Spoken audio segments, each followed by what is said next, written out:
Анна Київська – донька Ярослава Мудрого та шведської принцеси Інгігерди, онука Володимира Великого. Ми не знаємо рік її народження, але відомо, що народилася Анна в Києві майже 1000 років тому, і дитинство її пройшло в Софії Київській. У 1050 році Анна стала дружиною короля Франції Генріха І та була коронована в Реймсі. В XI столітті монархи європейських країн мали за честь одружитися з київськими княжнами. 1052 року в Анни та Генріха народився син Філіп, а потім ще 3 дітей. Після смерті Генріха в 1060 році Анна стала першою королевою-регентом Франції і правила країною до повноліття свого сина. Згадки про її правління збереглися до наших часів у 26 документах. Ім'я Анни в списках свідків на офіційних документах демонструє впливову роль королеви в управлінні державою. Зокрема, 1063 року вона поставила підпис кирилицею на грамоті про заснування аббатства Суасон. Анна заснувала декілька аббатств, активно підтримувала церкву, вела переписку з папою римським. У 1060 році в Сан-Лісі, в 40 кілометрах від Парижа, вона заснувала аббатство святого Венсана. У документі від 1075 року Анна вказана в списку осіб, де її засвідчено як мати короля. Це її останній слід у документах королівства, що збереглися до наших днів. У Сан-Лісі пам'ять про королеву Франції витримала випробування часом. На знак вшанування постаті Анни Київської мешканці міста встановили їй пам'ятник біля входу до аббатства святого Венсана. Після Другої світової війни, коли у Європі опинилося чимало українців, греко-католиків, церква в Сан-Лісі отримала друге народження. Вона стала точкою тяжіння наших емігрантів. У часи незалежної України у 2005 році президент України Віктор Ющенко відкрив у Сан-Лісі пам'ятник королеві Анні, який Україна подарувала Франції на знак давньої дружби. Ініціатором ідеї, що історія Анни Київської в Сан-Лісі має стати наріжним каменем для сучасної історії України, виступили Вікторія Делінджер і Анна Кантер, співзасновники центру, а митрополит Борис Гудзяк, президент Українського католицького університету, якого у 2012 році призначили єпархом Української греко-католицької церкви в Парижі, підтримав цю ініціативу і став патроном центру. Так з'явився амбітний проект, мета якого – викупити історичну будівлю церкви в Сан-Лісі та створити там платформу українства. Того самого року проект знайшов своїх перших прихильників. Львівські бізнесмени та українські благодійники з усього світу зробили свій внесок та поставили свій підпис в історії, як це зробила колись королева Анна. І ось 27 вересня 2013 року Українська єпархія святого Володимира в Парижі на чолі з єпископом Гудзяком придбала церкву в Сан-Лісі. Храм було освячено в ім'я святих Бориса і Гліба, рідних дядьків Анни. Церква була придбана на пожертви українців з України, Франції, Великобританії, США та Канади. Так було створено центр Анни Київської. Через 1000 років після славної королеви співпрацю між французьким та українським народом продовжує розвивати центр, який названо її ім'ям. Протягом останніх років центр діє як майданчик української культурної дипломатії. У центрі відбуваються концерти, виставки, втілюються освітні проекти для молоді, проходять історичні конференції, а також цикл заходів Днів Анни Київської, присвячений тисячолітнім французько-українським відносинам. Центр Анни Київської існує завдяки благодійникам, партнерам, родинним фундаціям і фондам. Це результат об'єднаних зусиль українців всього світу, які шанують свою культуру й історію та прагнуть зберегти її для майбутнього.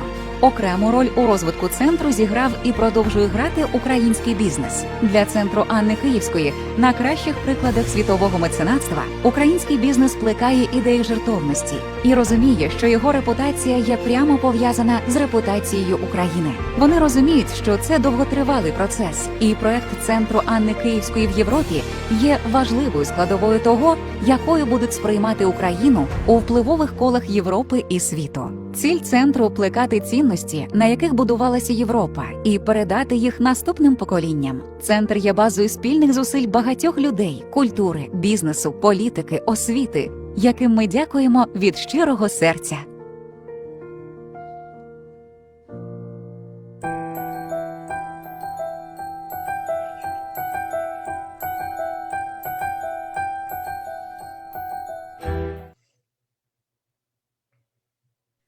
Chers amis, bonjour. Merci beaucoup de nous avoir retrouvés pour cette conférence. Anne de Kiev, une reine de France venue d'Ukraine. Nous avons donc avec nous l'historien Philippe Delorme, l'historien français. Bonjour Philippe Delorme. Bonjour Victoria. Voilà, donc je suis Victoria Grinchichin, je suis la cofondatrice du centre Anne de Kiev qui se trouve en France à Senlis.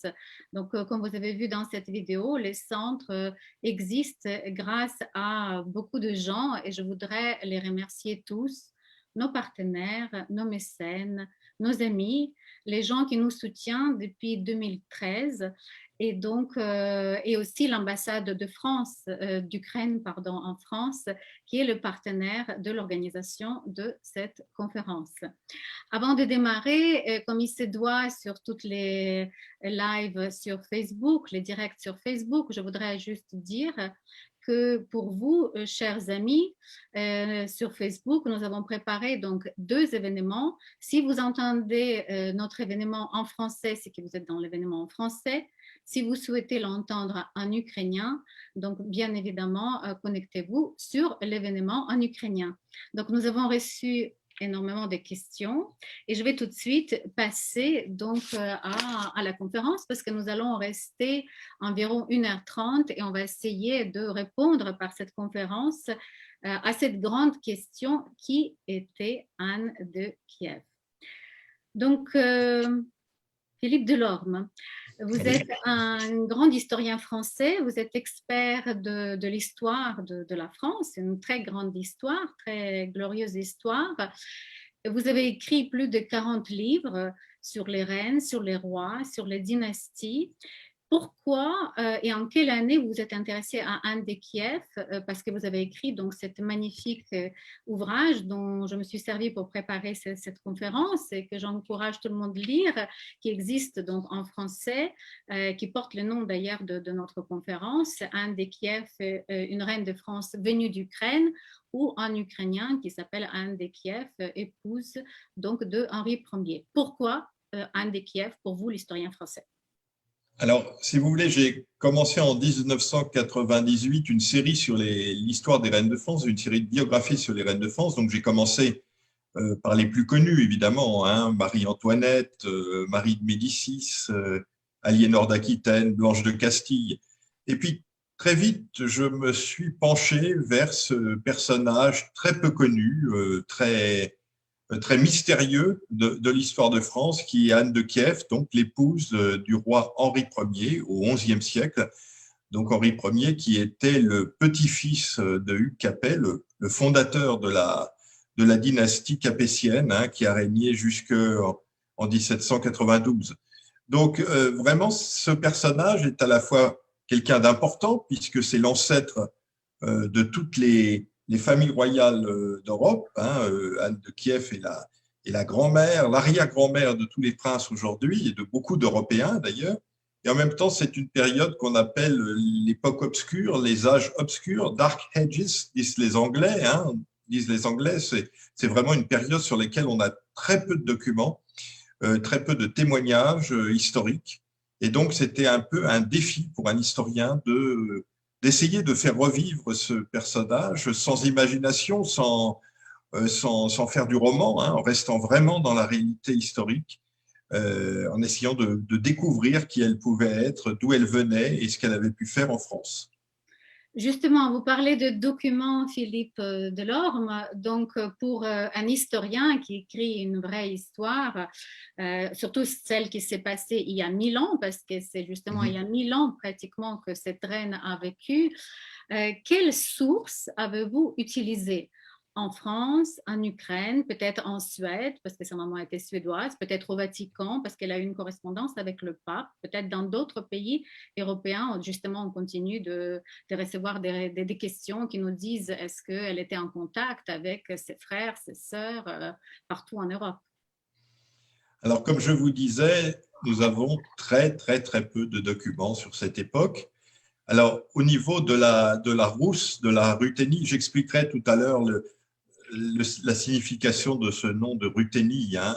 On a finalement un document principal qu'on appelle la chronique de Nestor ou le récit des temps passés, qui est une chronique qui raconte les débuts de la dynastie Riourikide, c'est-à-dire la dynastie des grands princes qui ont régné à Kiev et dans les autres villes alentours.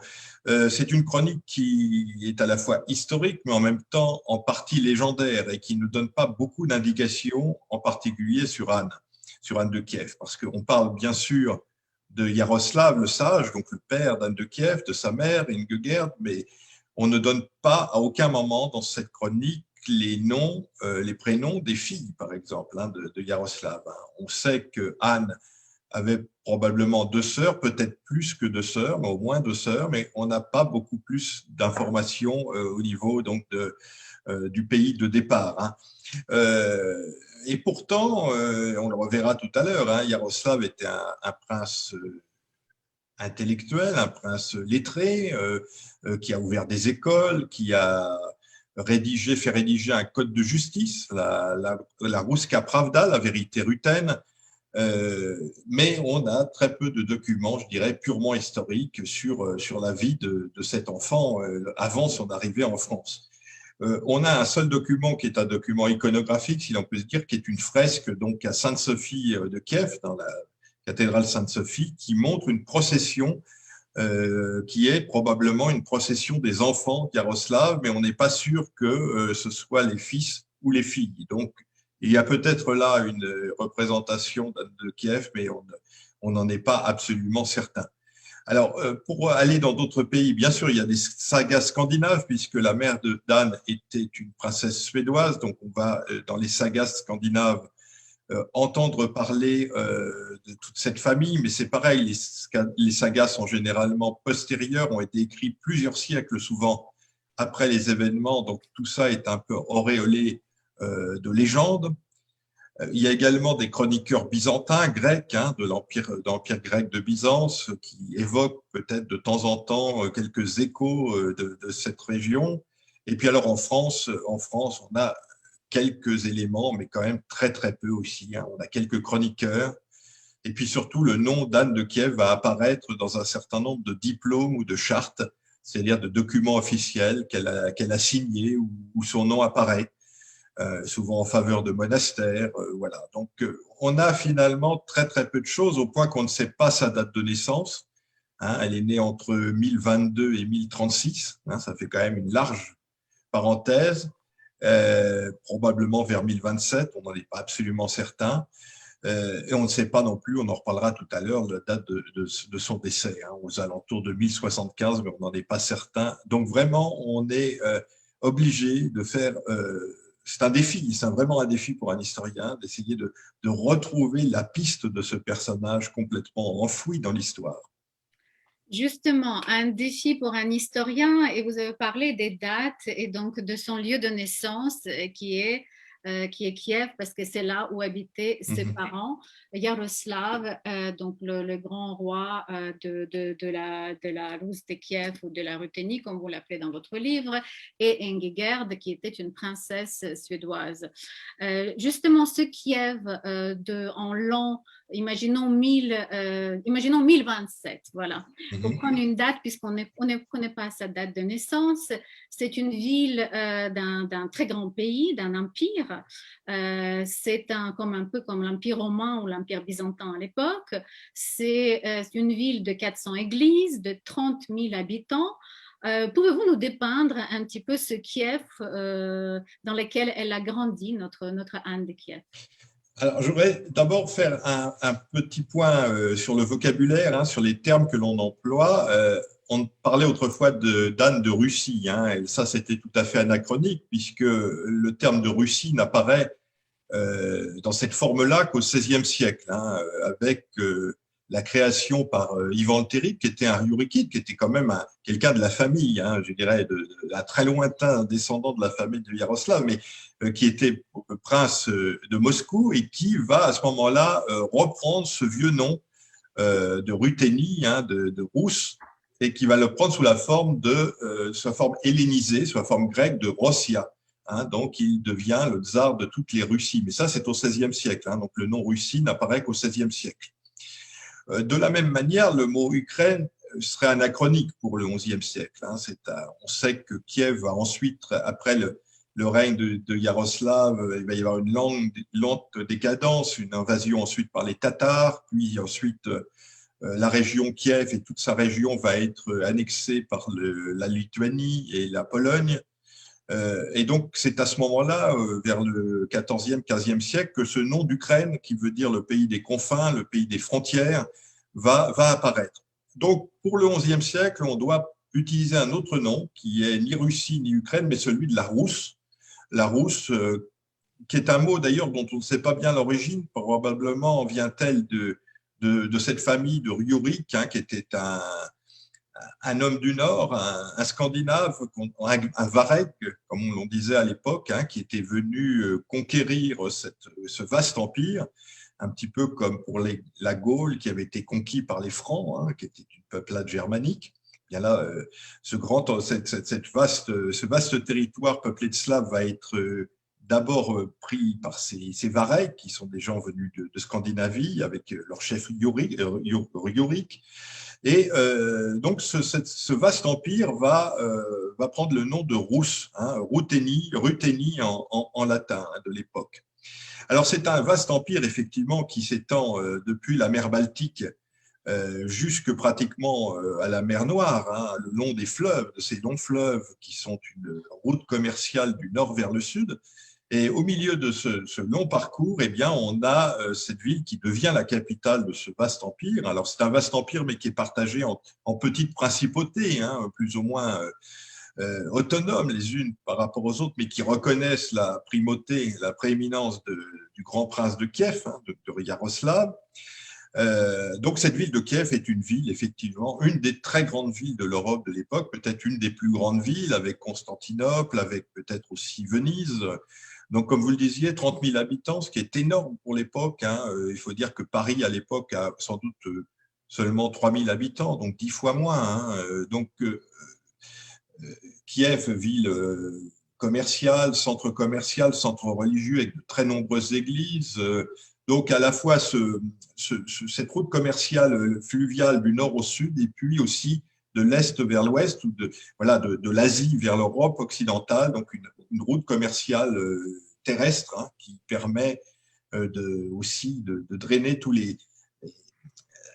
les marchandises de l'Orient, de la Perse, de la Chine même, des pays musulmans vers l'Europe continentale, vers l'Europe occidentale, et aussi d'ailleurs les esclaves, hein, parce que une des sources de richesse de Kiev, c'est quand même la vente d'esclaves. Hein. C'est pour ça d'ailleurs que le mot esclave en français vient de slave, hein, parce que c'était des slaves païens qui étaient réduits en esclavage et vendus ensuite, non pas en France parce qu'il n'y a plus vraiment d'esclaves en France, mais en tout cas étaient revendus ensuite dans les pays musulmans par la Méditerranée. Donc on a un pays qui est extrêmement riche, qui est extrêmement prospère, qui est au confluent de plusieurs cultures, qui est d'ailleurs a adopté le christianisme, hein, à l'époque du grand-père d'Anne de Kiev, donc Vladimir le Grand, qui devient grec, qui prend la religion grecque orthodoxe, mais enfin la grecque, chrétien grec, de rite grec à l'époque. Hein. Et donc on a une ville où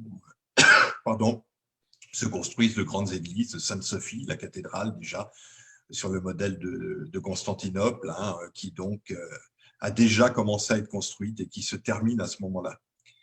Donc vraiment une très grande ville. Oui, justement, dans une très grande ville, un nouveau Constantinople, pourquoi pas un nouveau Rome, vous avez même mentionné Venise. Et donc, on a énormément de questions d'auditeurs sur Facebook qui nous arrivent et je voudrais en commencer à les poser.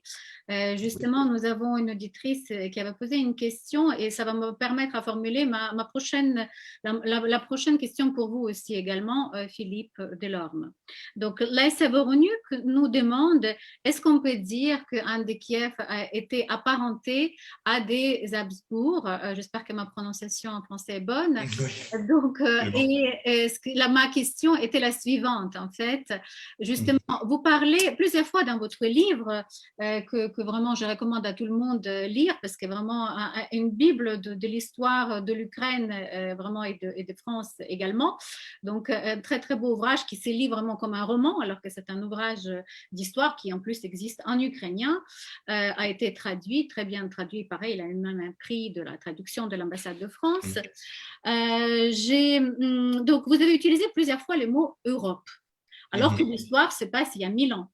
Et est-ce qu'on peut dire, puisqu'on parle des Habsbourg, sa maman était suédoise, vous avez mentionné que la chrétienté venait seulement arriver en Ukraine, donc c'est le grand-père d'Anne, Vladimir, qui est devenu par la suite donc Saint Vladimir, un grand saint de l'Église de l'Orient, a apporté la chrétienté en Ukraine ou en Rousse de Kiev ou en Ruthénie. Olaf, le grand-père de son grand-père suédois, a apporté la chrétienté en Suède. Est-ce qu'on peut parler vraiment d'une famille européenne? Voilà. Bien sûr, et l'Europe avait déjà une réalité, je dirais peut-être plus que les nations qui se créent par la suite. On a vu tout à l'heure que Russie, Ukraine, tout ça, c'était quelque chose qui n'existait pas à l'époque. La France non plus, d'une certaine manière, n'était pas encore une réalité, je dirais, nationale comme elle est devenue. Elle s'est construite petit à petit au cours des siècles. Donc c'est vrai que, par contre, la notion d'Europe autour de la chrétienté, justement, chrétienté qui n'était pas encore séparée à ce moment-là, puisque le schisme de 1054, donc on est quelques années avant la séparation de Rome et de Constantinople, autour du rite grec et du rite latin. Donc on a encore une chrétienté unie. C'est pour ça d'ailleurs que Anne de Kiev va pouvoir épouser sans difficulté un prince d'Occident, un prince français, parce qu'il n'y a pas de différence religieuse à ce moment-là. Non, effectivement, la notion d'Europe est quelque chose qui est très, très fort. D'ailleurs, le grand prince Yaroslav, donc le père d'Anne, a très bien compris qu'il devait nouer des relations avec les pays d'Europe. Il va marier ses filles en Norvège, en Pologne, voilà, également donc en France. Peut-être une de ses filles épousera un prince saxon d'Angleterre, enfin on n'en est pas absolument certain, mais il y a vraiment en Hongrie aussi, la reine de Hongrie sera une des filles de Yaroslav, donc il y a vraiment dans ce prince de Kiev l'idée de nouer des relations, pas uniquement avec l'Orient d'ailleurs, parce qu'il ne veut pas être l'otage ou je dirais le vassal de l'Empire romain d'Orient, de Constantinople. Il veut aussi s'ouvrir vers l'Occident.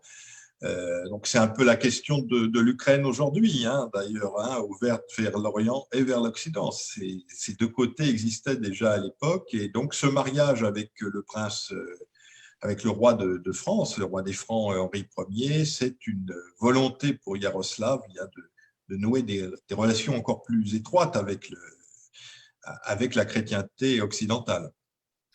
Écoutez, je trouve qu'effectivement, ce que vous dites trouve tout à fait l'écho de nos auditeurs parce qu'on reçoit justement les questions et je voulais vous la poser. On parle d'il y a 1000 ans, même aujourd'hui, on parle du rôle des femmes dans la société, mais la question qui nous arrive justement, c'est quel était le rôle d'Ingigerd, si je prononce bien son nom, donc de cette princesse suédoise, oui. La maman d'Anne de Kiev, qui a eu 9 enfants, quand même, 9 au minimum, peut-être même 10, on ne sait pas. Oui, 6 garçons, à savoir. Voilà, 6 garçons et 3 filles. Et comme vous avez justement dit, à l'époque, on notait seulement les dates de naissance des garçons.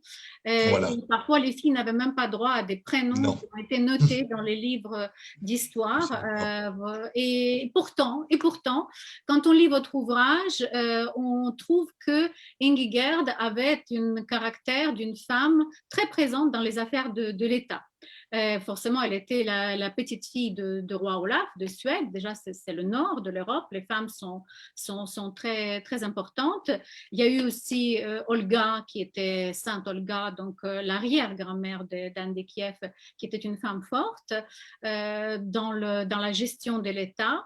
Et Ingigerd, selon votre ouvrage, a vraiment co-géré quelque part les affaires de l'État. Elle était lors de toutes les réceptions diplomatiques, voilà, elle était présente. Est-ce qu'on peut Si vous dire voulez, qu'Anne a eu cet exemple d'une femme forte? bon, il faut faire très attention parce qu'encore une fois, les documents ne sont pas toujours très fiables, hein. Ce que vous disiez est important. Effectivement, cette famille des Ryurikides, hein, donc Ryurik, qui est le fondateur un peu mythique de la dynastie, venait de Scandinavie, hein. Donc, c'est une famille qui est d'origine viking, d'origine vareg, hein, scandinave. Donc, effectivement, avec toute cette tradition, peut-être, où les femmes avaient un rôle plus important que dans d'autres civilisations. Alors, bien sûr, cette famille s'installe dans ce qui est aujourd'hui la Russie, la Biélorussie et l'Ukraine, et elle va se slaviser, hein. Donc, elle va prendre très rapidement la langue, les coutumes, et puis également la religion donc chrétienne, qu'elle abandonne le paganisme pour la religion chrétienne. Donc, il y a très vite une transformation de cette famille. Mais enfin, malgré tout, il reste des liens forts avec la Scandinavie. C'est pour ça que lorsque Yaroslav a été chassé d'ailleurs de son pays.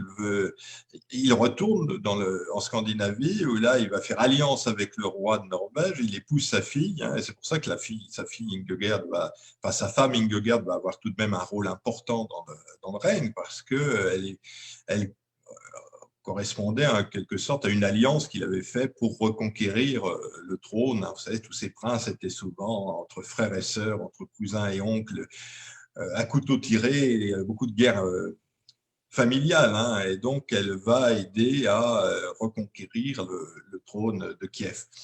Donc le problème, c'est qu'on a souvent beaucoup, comme je parlais tout à l'heure, des sagas, hein, des sagas nordiques, qui sont souvent postérieures, qui ont été écrites 2 ou 3 siècles plus tard, qui sont un peu des textes romancés, hein, qui représentent l'histoire d'une manière un peu romantique. Et alors là, effectivement, on insiste parfois un peu plus sur le rôle des personnages féminins comme Ingegerd.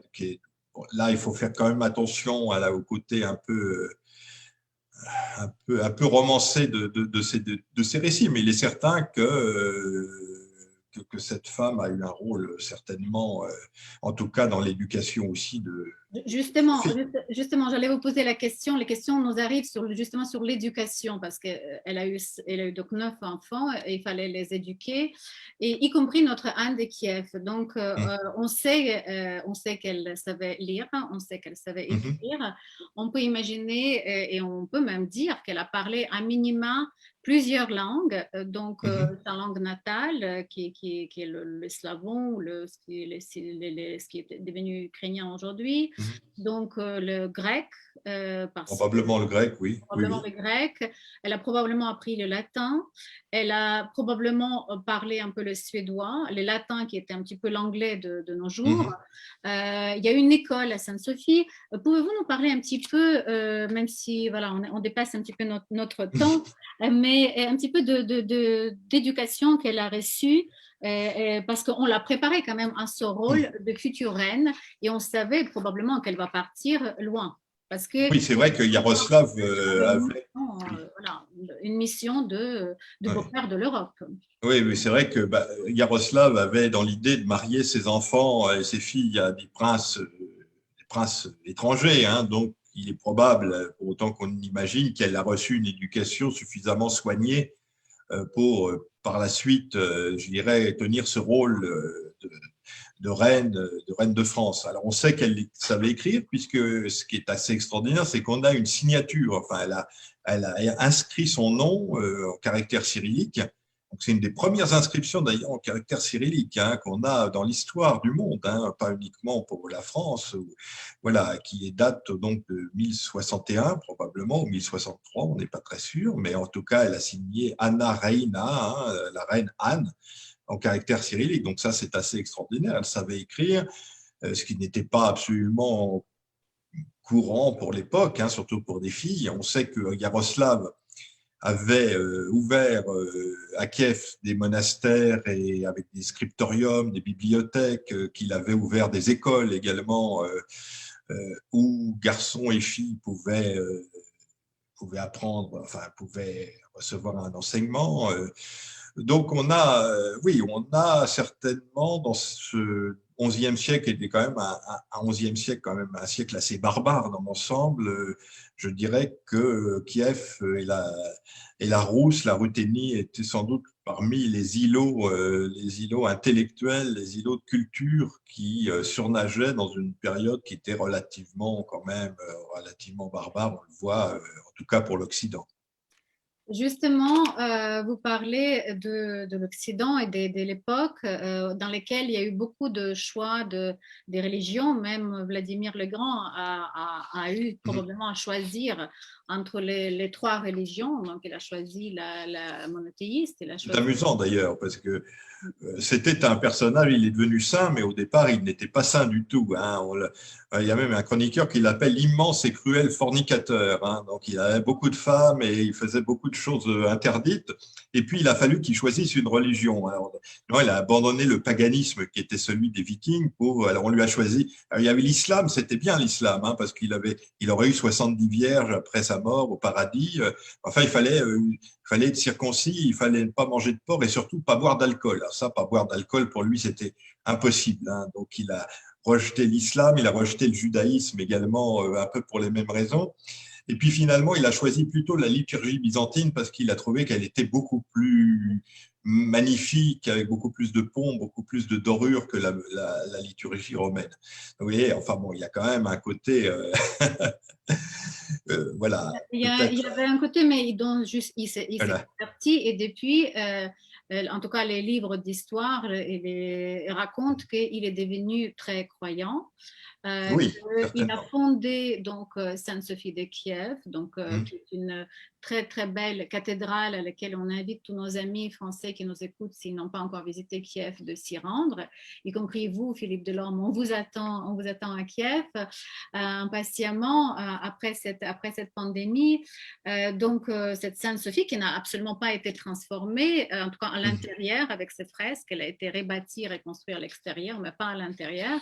Donc c'est la même que a vue Princesse Anne, y compris avec les fresques de la famille royale et donc y compris celle de Princesse Anne qui est son portrait de cette époque-là. Alors on va retourner en l'an 1049 et on va un petit peu partir de l'autre côté de l'Europe. Voilà, donc puisque nous sommes à un tiers de notre conférence, de l'autre côté de l'Europe, c'est la France, qui ne s'appelait pas encore la France, et c'est le roi donc de ce pays-là, donc le roi Henri Ier. Donc il a une quarantaine d'années, un petit peu plus, et il cherche une épouse. Et il envoie ses ambassadeurs la première fois en 1049 à Kiev, donc pour demander la main d'un des Kiev. Pourquoi? Donc, on a justement une question d'Isabelle Leroy qu'on va reformuler, justement pour dire que pourquoi il a envoyé une ambassade aussi loin, pourquoi il avait besoin de chercher une reine à 2500 km, probablement une reine qui ne parlait pas sa langue, et peut-être c'est plus facile pour les familles, mais quand même. Voilà. Pour les disputes. Pour les disputes, j'allais dire. Mais bon, ils étaient obligés quand même de communiquer parce qu'ils ont fait 4 enfants justement dans ce mariage, donc qui était un mariage très, très fécond. Et donc, pour nous dire pourquoi, en fait, il a choisi de partir si loin et est-ce que la France, par ses ambassades qui venaient plusieurs fois pour chercher une reine, a laissé à l'époque une trace en Ukraine. Donc, il y a alors, beaucoup de questions. D'abord, pourquoi une princesse si lointaine? Il y a une explication qui est les exigences de l'Église chrétienne, de la catholique de l'époque, qui a été très, très sévère sur les mariages consanguins. C'est-à-dire, vous savez, c'est interdit en principe d'épouser un cousin germain, il faut une dispense, etc. Mais à l'époque, au XIe siècle, on ne pouvait pas épouser un cousin, même jusqu'à la 7e génération. C'est-à-dire si on avait un arrière-grand-père ou une arrière-grand-mère, ou même plus, en commun, le mariage était nul, était interdit. Donc, évidemment, toutes ces familles royales d'Occident étaient plus ou moins apparentées, étaient plus ou moins cousines. Donc, pour être certain de trouver quelqu'un qui ne lui soit pas, qui soit pas une cousine, il est allé, Henri Ier a pensé à aller chercher très loin, donc une princesse dans ce pays de la Ruthénie où il n'y avait jamais eu d'alliance avec des princes capétiens. Alors, comment est-ce que ça s'est passé?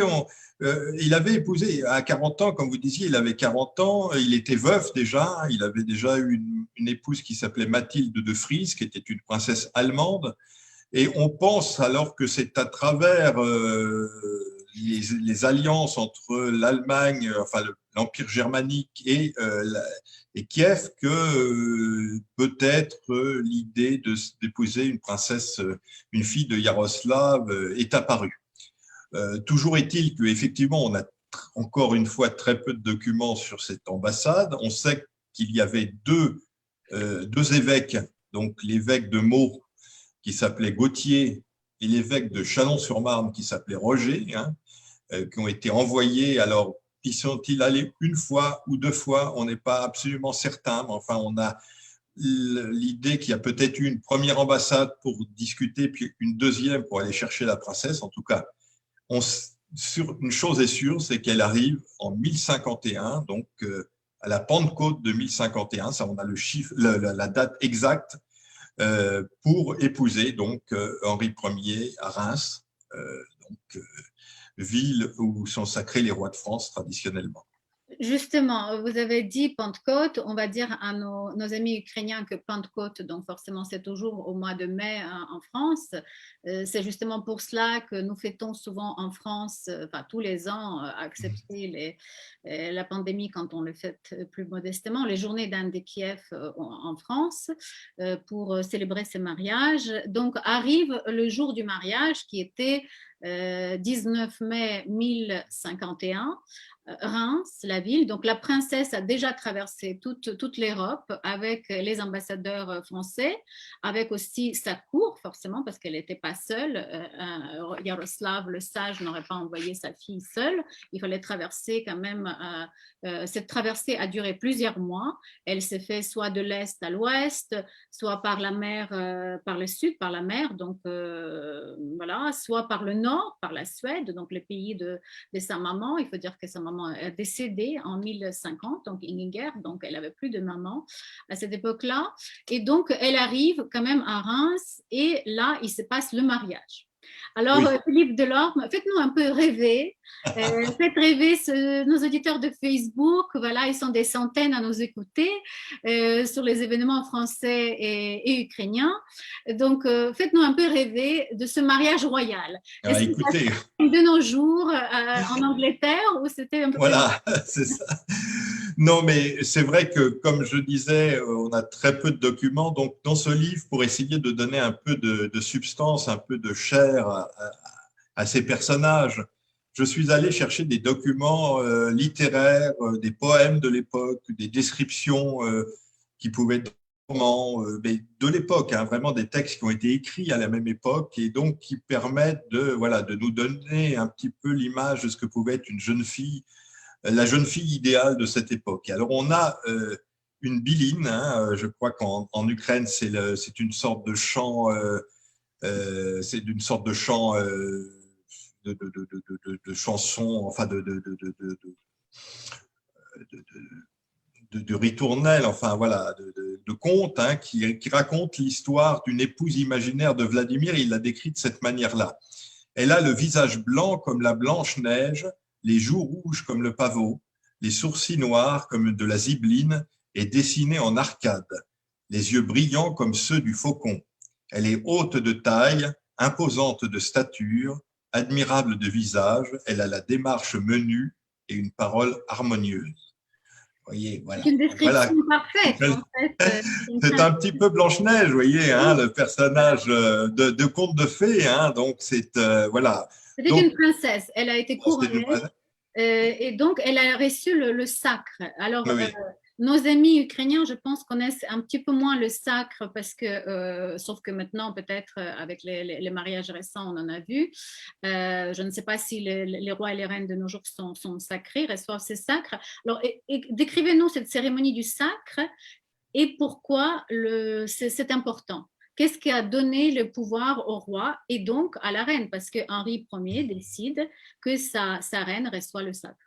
Alors lui, Henri avait été sacré depuis très longtemps, puisqu'il était roi depuis déjà plusieurs dizaines d'années. Donc le sacre, c'est une sorte de couronnement, mais un couronnement qui est accompagné en plus d'un acte pratiquement religieux, hein, une onction, bien comme au moment de la confirmation dans la religion chrétienne, hein, où le jeune chrétien reçoit une huile sainte, voilà, qui lui donne qui le fait entrer dans un état un nouvel état religieux. Eh bien, le sacre donnait au roi une espèce de, ça ne devenait pas un évêque, mais ça devenait une sorte de personnage, en tout cas presque religieux, sacré, hein, au sens fort du terme. Donc, la reine n'avait pas de nécessité d'être sacrée. Je pense que Henri a voulu, en la faisant couronner et sacrée, et en recevant cette onction d'huile sainte, lui donner une importance plus grande à côté de lui. Hein. Lui était âgé déjà et il avait besoin d'héritiers, il avait besoin que la reine lui donne des héritiers mâles, ce qu'elle va faire d'ailleurs. Hein. Et donc, il a voulu d'entrer dès le mariage, lui apporter, je dirais, lui donner, lui conférer une importance sans doute qui… Peut-être il a prévu un petit peu, comme vous dites, le fait qu'il ne sera pas éternel. Oui, c'est possible. Il est très âgé, sa femme précédente a été morte, son enfant aussi d'ailleurs. Et donc, il a peut-être anticipé qu'elle va devenir régente et le fait qu'elle soit sacrée, ça l'aidera parce qu'à l'époque, justement, le fait que c'est une reine qui a reçu le sacre, sa décision est sacrée et on doit l'écouter. Et donc, on verra par la suite d'ailleurs elle va régner d'une façon participée à un parlement de l'époque ou au gouvernement de l'époque, justement, donc la Curia Regis, pour justement prendre des décisions importantes. En tout cas, il était un homme prévoyant. Voilà, il avait plus de 20 ans qu'elle et donc elle a justement reçu cette bénédiction divine. D'ailleurs, je voudrais m'adresser à nos écouteurs de Facebook qui nous écoutent sur les deux événements, ukrainiens et français. Merci beaucoup. Donc, on essaye d'intégrer vos questions. Je les reçois tous. Je les reçois tous de nos équipes. Donc, on les pose à Philippe. Donc, attendez, restez avec nous, ne partez pas. Continuez à poser vos questions, justement, et au fur et à mesure, on va donc suivre vos questions et surtout répondre à vos questions. Alors, justement, on a vu cette belle cérémonie qui a eu lieu à Reims, donc dans une cathédrale qui n'a pas eu la forme de la cathédrale actuelle, mais qui était déjà magnifique parce que c'était une cathédrale royale. D'ailleurs, Henri était né à Reims, donc c'est pour cela certainement que le roi de France, Reims, c'était une ville très particulière pour les sacres, en tout cas pour cette époque-là. C'est la ville où avait été baptisé Clovis, hein, vous savez, le premier roi au 5e siècle, donc avait, on ne peut pas dire roi de France à l'époque, mais en tout cas le premier roi voilà, qui n'avait pas été sacré ni couronné, mais en tout cas baptisé, qui avait accepté la religion catholique. Et donc, c'était une ville qui avait une importance considérable et qui a eu une importance considérable jusqu'à la fin de la royauté en France. Hein. Mais peut-être simplement faudrait replacer un petit peu les choses dans leur perspective et dans leur importance. Hein. C'est vrai que la France, à l'époque, comme vous disiez, la France n'existait pas. On a un émiettement extraordinaire de ce territoire, qui est le territoire de la France actuelle. Le roi de France, proprement dit, ne gouverne qu'un tout petit territoire autour de Paris, hein, un territoire qui va de Compiègne au nord à Orléans au sud. Donc une centaine de kilomètres, 150 kilomètres maximum. Donc c'est un roi qui est qui a très peu de pouvoir, qui est entouré, alors vous parliez de la Curia Regis, mais la Curia Regis, c'était quelques chevaliers, quelques conseillers qui entouraient le roi, et un roi qui circulait en permanence d'un château à l'autre pour vivre presque comme un paysan. Donc on a vraiment, il faut quand même replacer les choses dans leur contexte et voir que nous ne sommes pas, ce n'est pas la cour de Versailles, ce n'est pas la France à l'époque, c'est quelque chose de très modeste. Le roi de France, c'est un personnage qui a très peu de pouvoir et très peu d'autorité. Et pourtant, Philippe Delorme, vous dites dans votre livre que la France, c'était 6 millions d'habitants. Oui. Donc, c'est déjà un grand pays. Oui, mais 6 millions d'habitants qui n'étaient pas sous la conduite directe du roi. Il y avait un émiettement féodal. Des guerres permanentes. Voilà. Les grands seigneurs se faisaient la Bourgogne. guerre et c'était très instable, en fait. Ouais. Voilà, il y avait la Bourgogne, il y avait l'Aquitaine, il y avait la Bretagne, la Normandie. Tout ça, c'était des États presque indépendants qui reconnaissaient plus ou moins le roi de France comme un supérieur, mais qui ne lui obéissaient pas directement. Oui, oui, tout à fait. Alors, on va un petit peu légèrement s'éloigner du sujet, mais on reviendra tout à l'heure quand on va parler de Curia Regis et de rôle qui a été donné à Anne de Kiev à l'époque, à une femme, donc, quand même. C'est de parler, puisque nous sommes encore à Reims, c'est de mentionner quand même rapidement l'évangéliaire de Reims.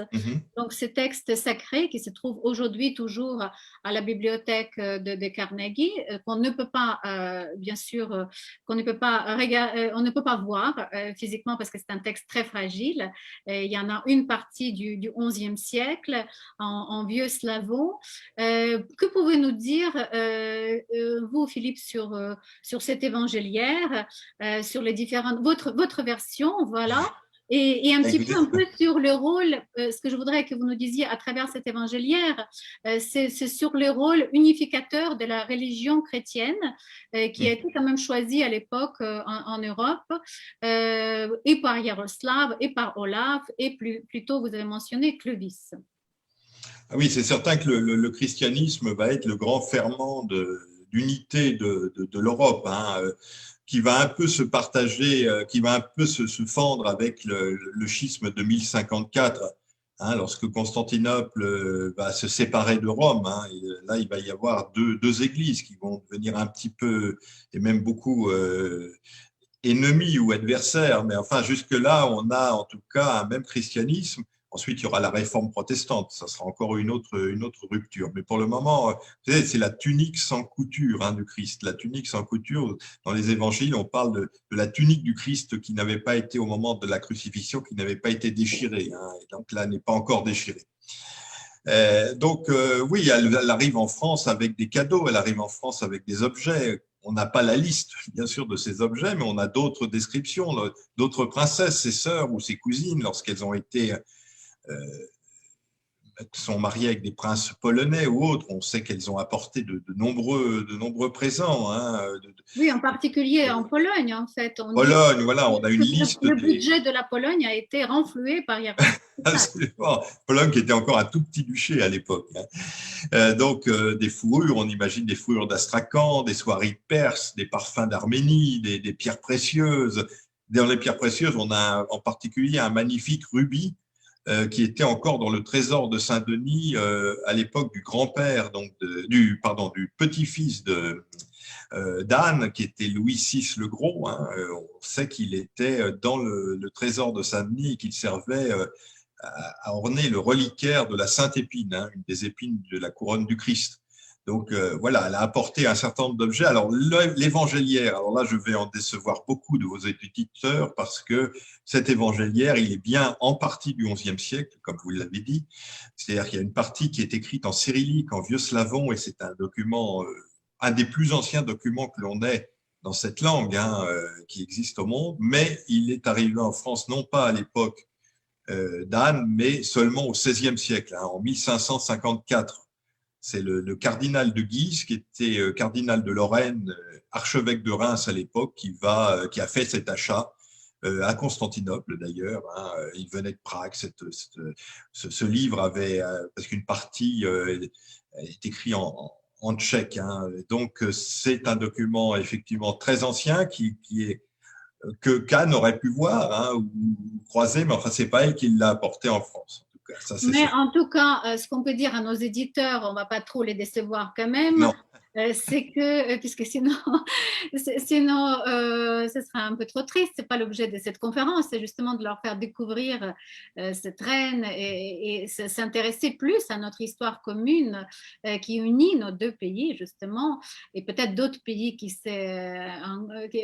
sachent encore. C'est surtout de dire que quand même cette évangéliaire a été écrite, une partie, donc les premières pages en slavon ont été écrites à Kiev, à Sainte-Sophie, parce que justement Yaroslav le Sage a créé un scriptorium donc pour une maison de réécriture de livres saints, et forcément Anne de Kiev a apporté des livres sacrés, comme moi j'ai apporté ma Bible quand je suis venue de l'Ukraine. Oui.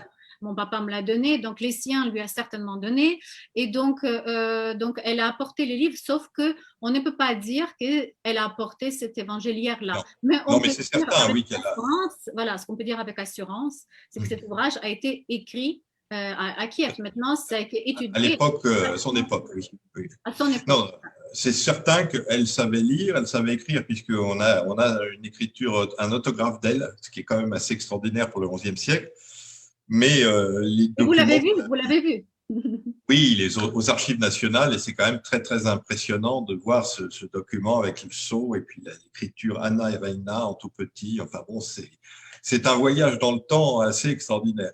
Mais bon, sinon, tous les documents, enfin, toutes les manuscrits qu'elle a pu apporter ont disparu. Peut-être on en retrouvera un jour, hein, mais pour le moment, en tout cas, c'est une période très ancienne. Il y a eu beaucoup de révolutions, beaucoup de guerres depuis, et on a perdu beaucoup de choses, hélas. Mais on n'a pas perdu tout, parce que justement Henri Ier a été mentionné, si je ne me trompe pas, dans le 60 actes donc, de son époque, donc le roi de France, Henri Ier, même si la France n'était pas la France comme on s'imagine, pas aussi bien organisée. C'était, comme vous avez dit, si on la regardait de haut de l'avion, on verra exclusivement les forêts, toute petite Oui. ville. Vous avez dit Paris, 10 fois plus petit que Kiev, donc peut-être juste 3000 habitants, donc c'est une toute petite ville. C'était uniquement l'île de la Cité, hein. Vous savez, l'île de la Cité aujourd'hui était pratiquement… aussi, donc Senlis, justement, où nous sommes, c'est en train de Kiev, où elle a fondé cette abbaye qu'on peut voir, même si elle a été transformée plusieurs fois par 10 siècles, mais elle l'a fondée. Les questions nous arrivent justement pour dire où est-ce qu'elle a habité, Paris, Senlis, donc elle a eu 4 enfants. Est-ce qu'on peut parler un petit peu de cette époque-là? Donc ils sont mariés, ils arrivent, après le mariage à Reims, ils arrivent à Paris. On peut imaginer, ce n'était pas la capitale dans le sens capitale de nos jours, parce que ça n'existe pas. Les rois, comme vous avez dit dans votre ouvrage, étaient un peu les rois nomades. Ils passaient d'une ville à l'autre. Ils devaient se nourrir sur leur ferme, parce qu'il n'y avait pas de frigidaire, il n'y avait pas de congélateur. Donc voilà. Et donc pour manger des choses fraîches, en tout cas du beau temps, il fallait se déplacer. Donc ils se déplaçaient, et donc Senlis et Paris, c'était les lieux de résidence royale. Comment ça s'est passé, et donc la naissance de 4 enfants? Alors, on sait qu'ils voyageaient beaucoup, effectivement, alors pour chasser aussi, hein, parce que c'était des rois chasseurs qui allaient dans les forêts, les forêts qui existent toujours en Île-de-France. Hein. Paris est encore entouré de forêts parce que les rois ont tenu à ce qu'on conserve ces forêts, hein, parce qu'ils y allaient chasser. Ça, c'est un héritage de l'ancien régime. On chasse encore. Voilà, à Chantilly, à Senlis, on chasse encore, hein, bien sûr. Oui. À Fontainebleau, hein, voilà. Donc ils allaient d'une ferme à l'autre, d'une villa, hein, au sens romain. Les villas, c'était des fermes, hein, des grandes fermes qui étaient héritées de l'époque gallo-romaine.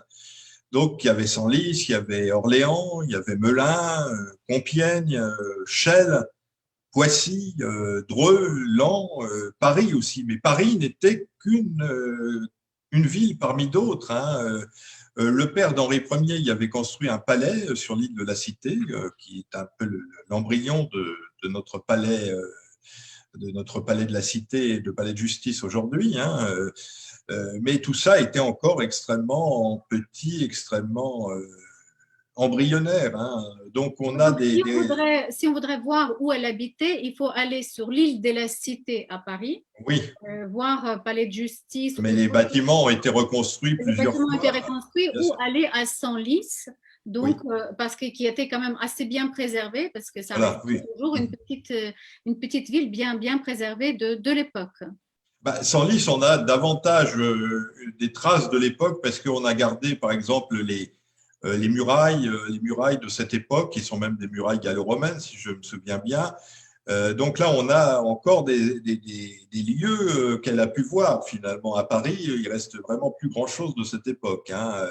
On Et peut aller je dis aussi à... juste, oui, je dis juste pour nos éditeurs de Facebook que Senlis se trouve à 40 km de Paris, pour qu'ils sachent au environ nord. au nord, oui, à côté de l'aéroport Charles de Gaulle. Voilà. Donc, on peut aller aussi à Crépy-en-Valois, qui est aussi au nord de Paris, à peut-être, je sais pas, 50-60 kilomètres au nord de Paris, qui est de la ville où elle va vivre ensuite avec son deuxième mari, donc Raoul de Valois, on en reparlera tout à l'heure, qui a gardé aussi des vieilles murailles, un certain nombre de restes du château fort de l'époque. Alors oui, parlons des quatre enfants. Donc souvent on avait raconté beaucoup de légendes sur cette reine et en fait je pense qu'on peut quand même répondre à beaucoup de questions lors de cette conférence. Donc son fils Henri Ier est né juste un an après le mariage. Il y a Oui. la date de sa naissance, c'est environ de nouveau Pentecôte, donc mois de mai 1052, Henri est né. Donc là, la reine Anne de Kiev a accompli sa première mission et la plus importante, donner la descendance aux Capétiens, parce que les Capétiens ont régné par la suite en France pendant 500 ans. Pendant 800 ans même. Excusez-moi. Oui, jusqu'en 1800, enfin jusqu'à la mort de Louis XVI, et ensuite il y a même eu la restauration un petit peu au 19e siècle, donc ça a duré quand même très longtemps. Donc effectivement, Philippe Ier, enfin celui qui va devenir Philippe Ier, naît en 1052, dans la première partie de l'année, on le sait, hein, on le sait avec certitude.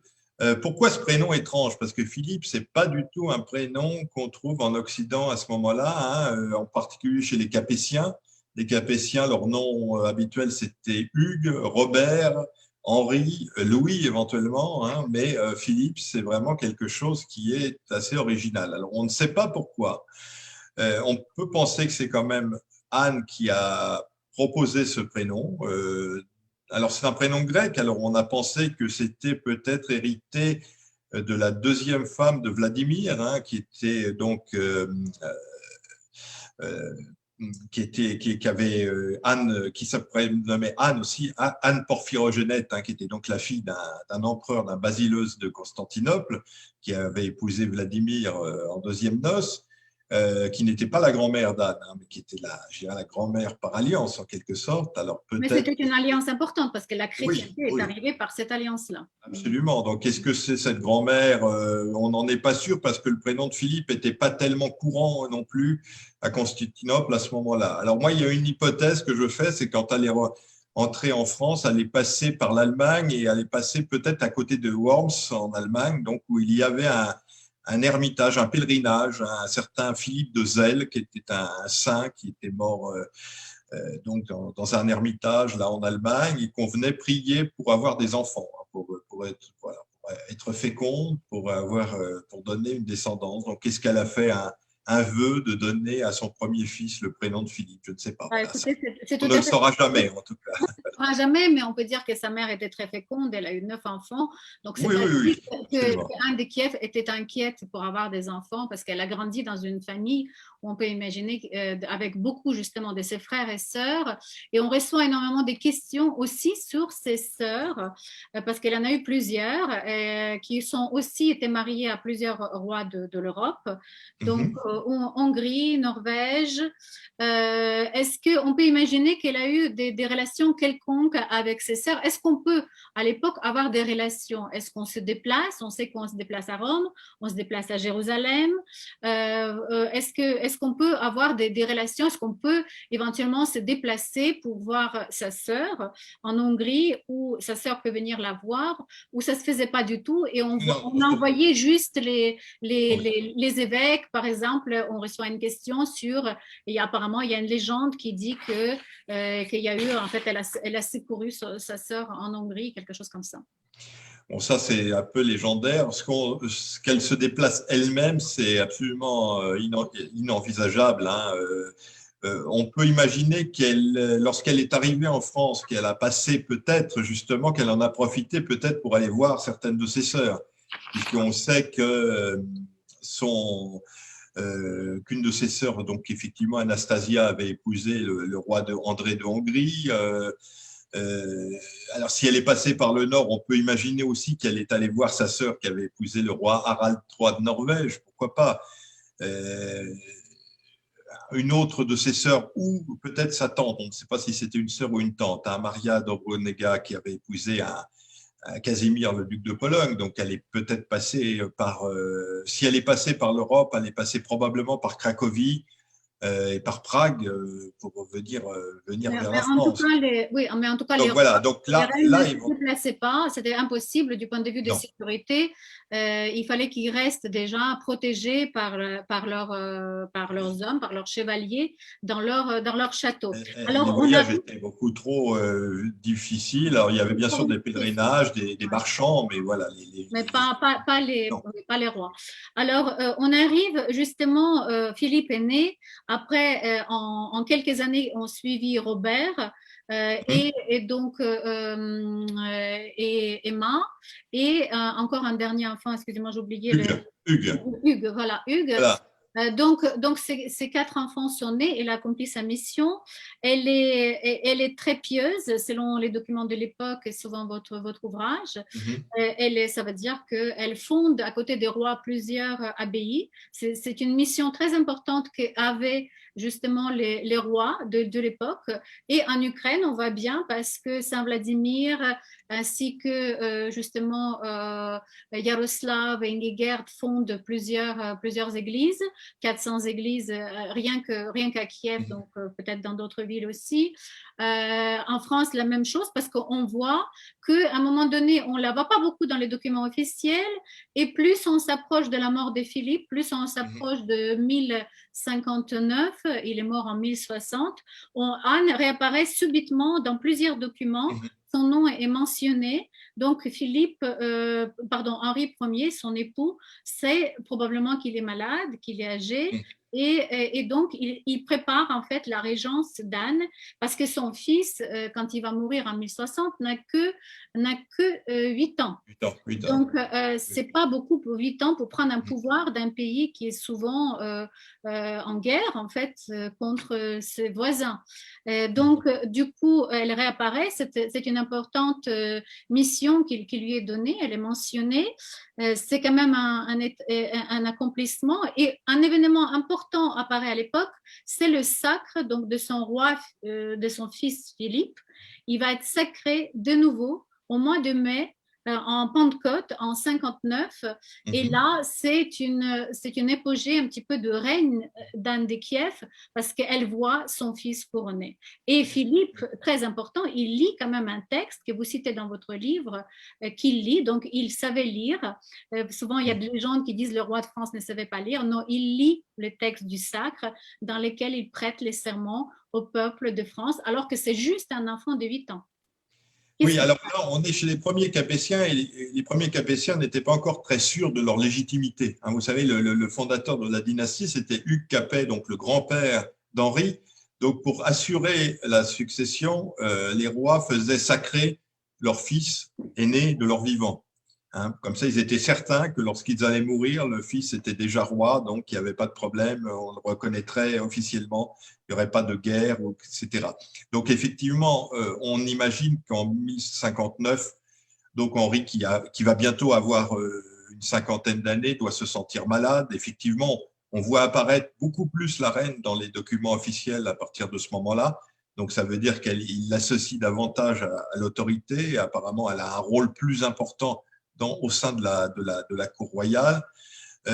Et puis, effectivement, le couronnement de Philippe montre que, voilà, déjà, Henri prépare prépare son départ. Il faut savoir qu'à l'époque, un homme de 50 ans, c'était déjà un homme qui était déjà âgé, surtout pour un prince qui chassait, qui avait une vie quand même pas nécessairement très, je dirais, très saine, hein, qui mangeait beaucoup, Oui, oui, qui oui, justement, oui, faisait oui, des guerres. Voilà. Justement, on va parler un petit peu d'âge et on va arriver malheureusement à une période beaucoup plus, comment dire, triste, un événement triste qui s'est produit au Royaume, même deux événements tristes. Donc, on arrive en 1060, Henri il meurt probablement pas subitement, donc parce qu'il a préparé son héritage par son fils, assez jeune, parce que par exemple Yaroslav a vécu beaucoup plus longtemps, je crois 76 ans. Donc, les gens vivaient, ils mouraient beaucoup, les enfants souvent mouraient jeunes. Après, donc, un quart de nouveau-nés mouraient. La moitié des gens n'atteignaient pas l'âge adulte, la moitié d'enfants. Mais après, voilà, on pouvait vivre aussi vieux, comme par exemple Yaroslav le Sage. Mais Philippe meurt en 1060, donc premier événement triste dans la vie d'Anne de Kiev. Et à peu près au même moment, elle perd son fils Robert, donc son deuxième fils. Là arrive une période plus difficile dans laquelle elle doit probablement se sentir menacée. Elle rentre en deuil. Elle fonde l'abbaye Saint-Vincent. Justement, on a beaucoup de questions sur le fait que pourquoi et qu'est-ce que ça veut dire et pourquoi à Senlis. Saint-Vincent à Senlis, pourquoi elle choisit Senlis pour fonder une abbaye. Qu'est-ce qui se passe? Est-ce que sa vie était menacée? Parce que ça va nous amener à la suite de son histoire, son remariage avec le comte de Valois, un Raoul de Crépy. Alors, sa vie menacée, on ne peut pas le savoir et probablement pas.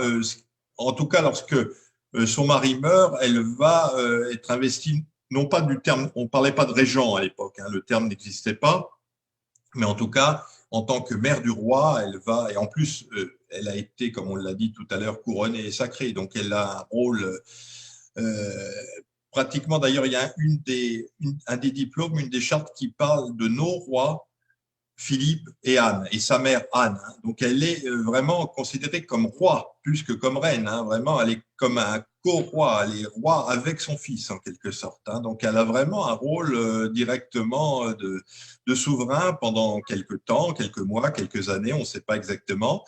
À côté, il y a un autre tuteur qui est Baudouin de Flandre, qui est le beau-frère d'Henri Ier, qui avait épousé sa sœur Adèle, donc qui lui aussi est un peu le soutien armé, parce qu'il fallait que le jeune prince ait aussi une épée à sa disposition, hein, un prince qui le soutienne militairement. Non, la reine, je pense, va jouer ce rôle. Alors, pourquoi est-ce qu'elle va épouser voilà, alors là, c'est un mystère. Quelle est la raison de son remariage assez rapide, puisque elle va l'épouser probablement un an ou deux après la mort d'Henri Ier. Donc, elle épouse ce Raoul de Valois, donc de Crépy, comte de Valois, qui n'est pas un homme jeune. Hein, donc, c'est pas, je dirais, c'est pas un amour romantique. Hein, c'est un homme qui a à peu près le même âge que son défunt mari, qui est un grand seigneur, un peu guerrier, assez batailleur et violent. Alors, est-ce qu'elle a été séduite par justement ce côté d'un grand seigneur batailleur qui pouvait la défendre, qui pouvait la protéger, hein, peut-être effectivement, c'est elle était encore jeune, Philippe. Oui, donc elle n'épouse pas un homme qui est d'une très grande jeunesse. Hein, il a à peu près aussi une vingtaine d'années de plus qu'elle, comme était son mari. Donc c'est pas. Il était un cousin de roi. C'est ensemble qu'ils ont siégé au Curia Regis. Donc ils se connaissent depuis des années. Et oui, c'est un des grands. Imaginez qu'ils ont créé une relation de confiance, d'amitié. Probablement, oui. Et donc, elle ne voulait pas rester seule. Il faut dire qu'effectivement, le remariage n'était pas condamné à l'époque parce que son grand-père était remarié, son père était remarié. Donc c'était pas quelque chose. Son mari, d'ailleurs, était remarié après d'être devenue veuve. Donc, elle est complètement dans la loi. Elle, quand elle se remarie. Oui, elle, oui, mais pas lui. Contre, pas le comte, voilà, pas le comte de Raoul de Crépy, de comte de Valois. Non, parce qu'en fait, lui est déjà marié et il va répudier son épouse légitime Donc, il la renvoie sans beaucoup de ménagement. Donc, son épouse, dont on ne sait pas d'ailleurs le prénom exactement, va se plaindre auprès de l'archevêque de Reims et puis ensuite auprès du pape Alexandre II, hein, donc qui envoie une lettre pour essayer de comprendre la situation. Alors, on ne sait pas bien ce qui s'est passé. Mais Est-ce que… oui, on sait que c'est une affaire qui dure pas très longtemps parce qu'ils Non. réapparaissent tous les deux très vite dans les Oui, documents de donc il y a un moment ou un autre où ça va voilà, à un s'arranger. moment Alors, donné, voilà, ils ont dit OK. Ce qui posait problème, c'est que c'est une reine qui épousait les vassals de son fils. oui, Donc, ça pouvait être un problème, mais en même temps, c'était bon, ben, voilà, c'était une reine un peu moderne qui épouse un homme qui n'a pas son oui, rang. Voilà. mais elle a, oui, pas tout à fait son rang, mais enfin, elle a perdu du coup un petit peu sa place de reine. Hein. D'ailleurs, dans les diplômes, après, on dit la mère du roi. Hein. On lui donne plus Oui, vraiment ce voilà. titre de Et reine c'est comme une avant. très belle place, en tout cas dans l'histoire d'être la mère du roi. Alors, C'est déjà ça, bien sûr. plutôt que la reine. Mais vous avez dit un très beau, c'est pour la première fois que j'entends parler de cette expression parlant d'Anne de Kiev, c'est qu'elle était co-roi. Donc, effectivement, sa place était très, très haute. Ah oui, il y a un diplôme, il y a une charte où il dit. Tant que son mari était vivant. Alors, oui, il y a diplôme qui dit qu'elle était co-roi, c'est ça, vous avez Voilà, il y a un diplôme, donc après la mort d'Henri, où elle est intitulée Nos seigneurs, les rois, Philippe et sa mère Anne. Donc elle est vraiment, vous savez, comme la grande Marie-Thérèse d'Autriche était roi de Hongrie, hein, elle n'était pas reine de Hongrie, elle était roi de pas Hongrie. de Ben, c'est un peu la même chose, voilà. D'accord. Bah, écoutez, on découvre tous les jours sur ce personnage. Justement, on nous pose la question. Et Stéphane Denikos qui nous envoie la question pour nous demander est-ce qu'on peut poursuivre cette recherche? Est-ce qu'on peut trouver encore des documents sur elle? Est-ce que les documents peuvent se trouver encore quelque part maintenant avec, en tout cas, les études génétiques, etc. Mais là, il nous reste qu'un quart d'heure, donc on va essayer d'accomplir notre mission, d'aller jusqu'au bout. Voilà, donc en tout cas, la reine, elle est toujours là. Elle a été très importante tout au long de son séjour en France. Elle a eu donc 4 enfants. On sait que malheureusement, le deuxième était mort. Philippe, il a régné pendant 47 ans, ce qui est une des plus grandes, plus longues règnes en France. C'était un bon roi, visiblement très bien éduqué, très chrétien. D'ailleurs, il respecte beaucoup sa maman, la reine, parce qu'il la mentionne énormément dans plusieurs diplômes par la suite. Vous le dites d'ailleurs dans votre ouvrage. À un moment donné, quand elle décide de fonder Saint-Vincent, il accorde les pouvoirs très importants à Saint-Vincent. Il y rajoute aussi les biens de Anne qui sont en quelque part non imposés, si je comprends bien, si je parle dans les Oui, langues oui. de nos jours, parce que c'était très important. Les richesses, comme vous dites d'ailleurs, c'est à l'époque, c'était pas tellement l'or, c'est pas tellement l'argent, c'était beaucoup la terre, parce que c'est avec la Oui. terre qu'on vit. Et d'ailleurs, aujourd'hui, si on parle à nos auditeurs ukrainiens, ils peuvent aussi se retrouver dans cette thématique-là, parce qu'actuellement, en Ukraine, on est en train de parler de la privatisation de terre, et on voit que c'est la question numéro un, après la guerre, forcément, qui se passe en Ukraine, très important. La terre, c'est ça qui nourrissait toujours les gens. À l'époque, il y a 1000 ans. Surtout en Ukraine où il y a la plus En belle terre Ukraine. d'Europe, hein, la Tchernosium, la terre Voilà. noire, c'est vraiment une des plus belles terres Voilà. d'Europe. Hein. Voilà, on arrive donc un petit peu on se dirige vers notre conclusion. Il nous reste un quart d'heure, énormément de questions. Donc, est-ce que vous pensez qu'on peut encore retrouver des choses sur elle de nos jours si on creuse bien avec l'ADN, avec Alors, les génomes, enfin, etc., etc. bon, alors des documents papier, je dirais, enfin des parchemins, tout ça, probablement pas, parce qu'on les connaît bien, on sait, on les a tous recensés, traduits. Bon, il y a et probablement peu de chances qu'on retrouve quelque chose un jour. Je ne pense pas qu'on retrouvera sa tombe non plus, parce qu'effectivement, on ne sait pas à quelle date elle est morte exactement. Elle est morte probablement après 1075, mais on ne sait pas où, ni comment, ni quand. Elle n'est pas enterrée à Saint-Denis, là où sont les rois de France, avec Henri Ier, d'abord parce qu'elle n'était plus vraiment la reine, hein, comme on l'a dit tout à l'heure. Elle n'est pas non plus à Saint-Benoît-sur-Loire. Alors, J'encourage nos auditeurs à aller à Saint-Benoît-sur-Loire, qui est un endroit magnifique d'ailleurs à côté d'Orléans, hein, sur la Loire, où il y a une abbaye, et dans cette abbaye, il y a le tombeau de Philippe Ier, hein, donc le fils d'Anne de Kiev, avec son corps est encore là, hein, ses cendres, ses restes sont encore là, parce que c'est une des seules tombes royales qui n'a pas été profanée, qui n'a pas été détruite à la Révolution. Donc, si on veut avoir un petit quelque chose d'Anne de Kiev, on peut toujours aller se recueillir sur la tombe de son fils à Saint-Benoît-sur-Loire. Alors, a-t-elle été enterrée à Senlis? Peut-être, parce que elle y a passé sans doute les dernières années de sa vie. Il y avait un palais royal qu'elle aimait beaucoup. Les moines de Senlis ont fait une messe qu'on appelait un obit, c'est une messe mortuaire, hein, tous les ans pour son anniversaire de sa mort, le 5 septembre jusqu'à la Révolution.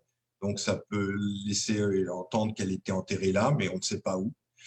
Donc, voilà, on a eu aussi cru qu'elle était enterrée dans l'abbaye cistercienne de Vidier, à côté de la Ferté-Alais, au sud-est de Paris, mais bon, c'était une fausse piste, hein, c'était pas du tout. Mais en tout cas, on sait que Senlis a joué le rôle principal dans la vie de cette reine, en fait.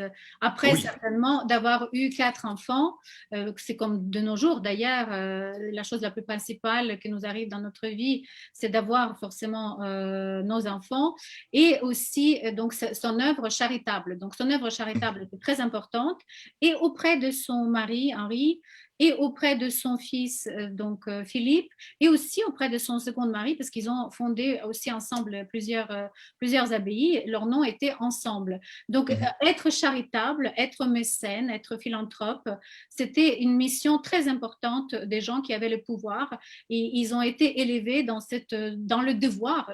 Et puis préparés.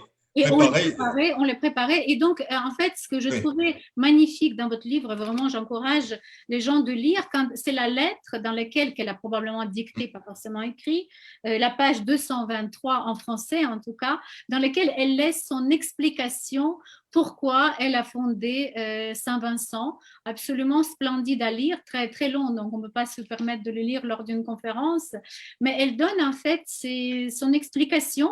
Alors cette lettre, elle se trouve où, Philippe?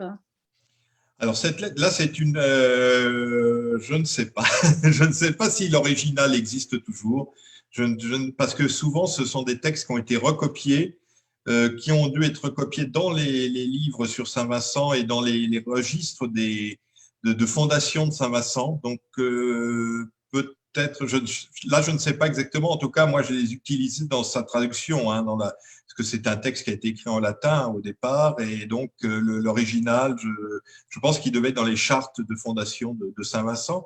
Ce qui est intéressant, c'est qu'effectivement, on retrouve dans ce texte quand même un écho de la théologie grecque, hein, en fait, hein, avec des éléments, par exemple, comme la Théotokos, la mère de Dieu, hein, qui est une expression qu'on ne trouvait pas en Occident à l'époque. Hein. Donc vraiment, là, on sent bien qu'il y a une influence grecque derrière, ou bien aussi, elle parle du précurseur pour Saint Jean-Baptiste, hein, qui était donc un terme très grec, hein, aussi. Voilà. Oui, et aussi le fait qu'elle se prend énormément pour cet endroit-là. Elle donne tous ses biens, enfin pas tous ses biens, mais ses biens personnels, en tout cas celles qu'elle avait, parce qu'une reine avait donc Senlis, elle avait des propriétés à Senlis, elle avait des propriétés à côté, donc dans une petite ville qui s'appelle le Gouvieux, qui existe encore aujourd'hui. Donc elle donne ses biens aux moines pour qu'ils puissent vivre. Les rois enlèvent les impôts de ces biens-là.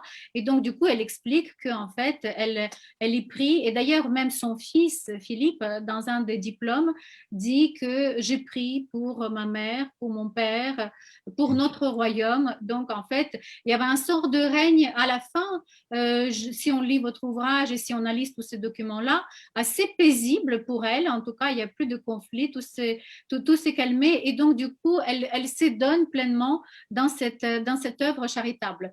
Mais et dans cette œuvre de préparation de l'au-delà, parce que vraiment, au Moyen-Âge, on prépare sa vie éternelle. Hein. D'ailleurs, elle a un petit peu prédit son avenir, parce qu'elle dit à un moment donné dans cette lettre que j'espère qu'on se souviendra de moi. Et en fait, ce qui est assez extraordinaire, c'est que les Ukrainiens se sont souvenus d'elle C'est 1000 ans vrai. après, parce que pendant des siècles, cette reine était oubliée en Ukraine. Elle n'était pas très connue en France non plus. Vous Elle avez était complètement oubliée en France. Elle était Complètement oubliée. oubliée en France et 1000 ans plus tard, donc quand l'Ukraine redevient indépendante, en fait, on se souvient de cette reine. Donc, les Ukrainiens arrivent à Senlis avec l'Église donc gréco-catholique. Ils commencent à y prier à Saint Vincent pour elle, pour son âme. Et donc, donc tous les mai, tous les mois de mai, il y a les journées Inde de Kiev et donc on commence à réunir un petit peu la communauté ukrainienne et en 2013, justement, déjà en 2005, pardon, vous mentionnez dans votre livre, président Viktor Yushchenko inaugure une statue parce qu'auparavant, il y avait juste une statue à l'entrée de l'abbaye Saint-Vincent, qui aujourd'hui est un collège avec lequel Centre de Kiev travaille beaucoup, un lycée pardon, catholique, avec 1000 jeunes qui ont des échanges avec l'Ukraine, etc. Et donc, Viktor Yushchenko, en 2005, inaugure un monument qui a été offert par la ville de Kiev à Senlis, donc place des Arènes, là où UKP a commencé sa dynastie, ce qui est très, très symbolique.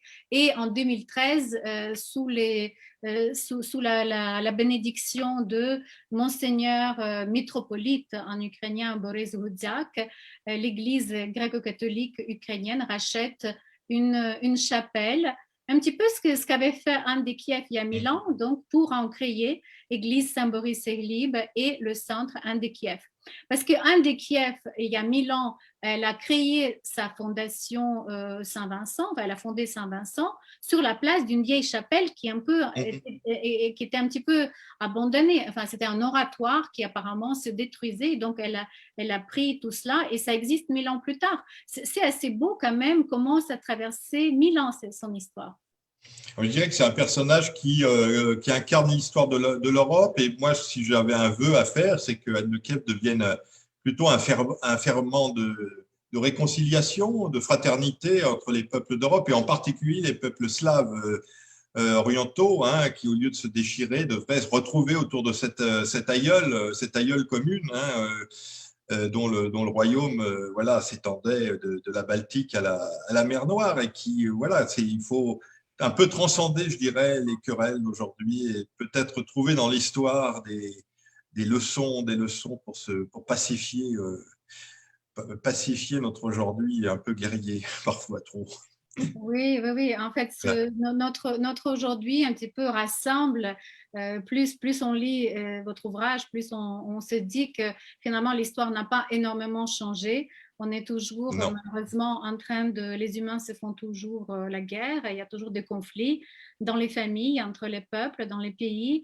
Et donc, et heureusement qu'il y a des moments un peu pacificateurs, voilà, qui peuvent exister entre nous.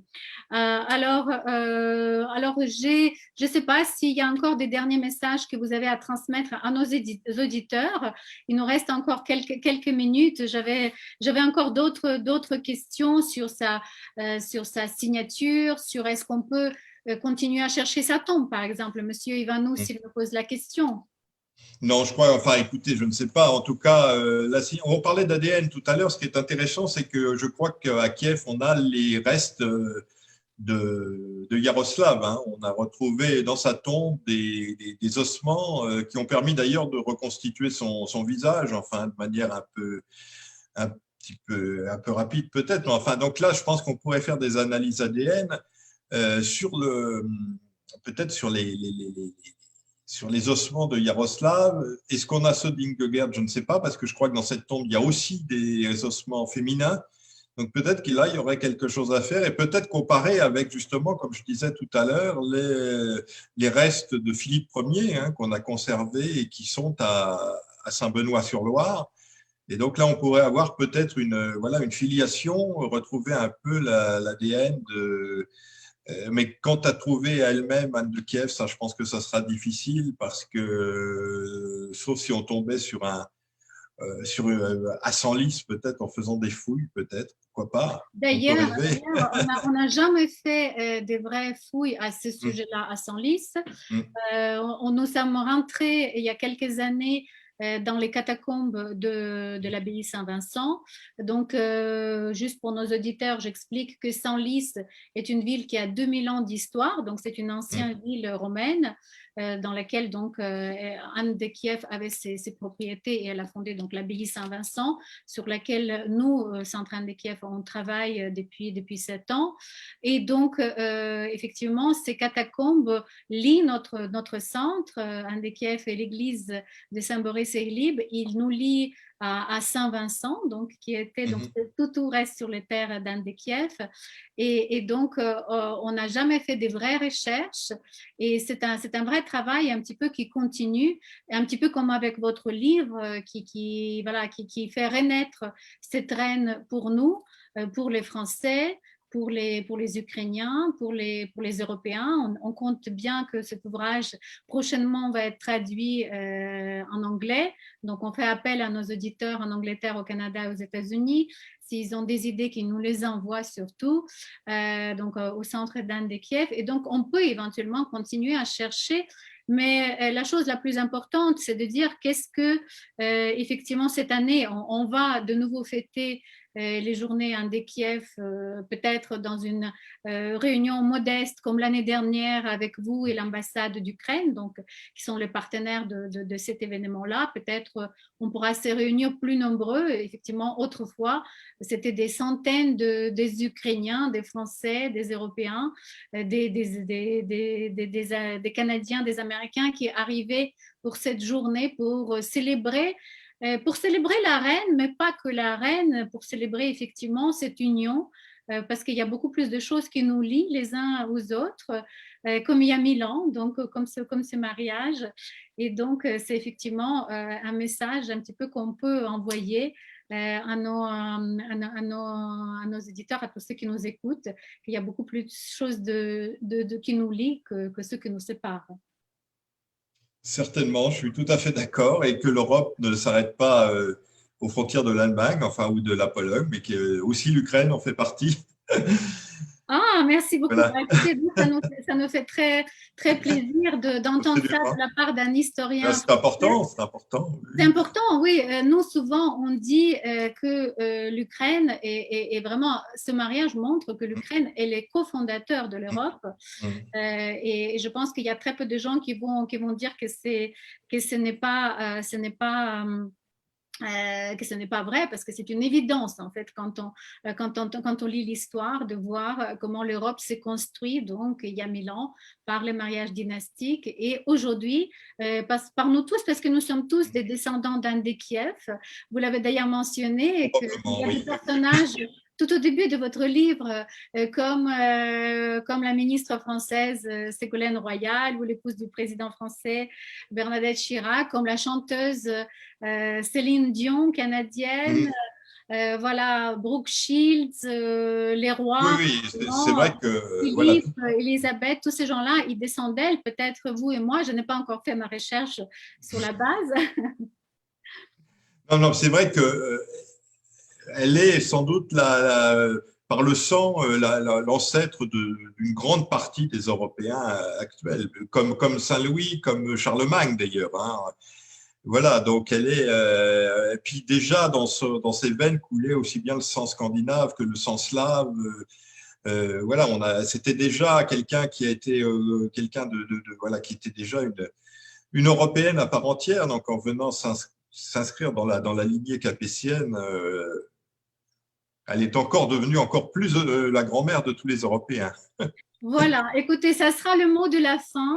Anne de Kiev, la grande mère de tous les Européens, une reine vraiment européenne. Voilà, écoutez, moi je vous remercie tous, je vous remercie vous, Philippe Delorme, d'avoir été avec nous cette 1h30, nos traducteurs, nos équipes, tous ceux qui nous ont écoutés, nos fondateurs, nos cofondateurs, nos mécènes, nos partenaires. Je vous convie tous à nos prochaines journées Anne de Kiev qui auront lieu justement à la Pentecôte le 23 mai, donc à Senlis. Et et virtuellement, bien évidemment, parce que maintenant, le virtuel complète bien la vie réelle. Donc, voilà. Donc, merci infiniment. On vous remercie pour cette rencontre de Kiev. Et voilà, tout étant bien se passer, on continuera à répondre à toutes les questions qu'on n'a pas pu répondre sur le chat, parce qu'il y en a eu des dizaines, si ce n'est pas plus. Et donc, on vous donne un rendez-vous à une prochaine rencontre, une rencontre européenne Anne de Kiev, organisée par Centre Anne de Kiev et l'ambassade de France. Philippe Delorme, merci infiniment. Merci beaucoup à vous. À bientôt. À bientôt. Merci beaucoup. Дякуємо, що ви були з нами. Merci beaucoup. Merci. Merci.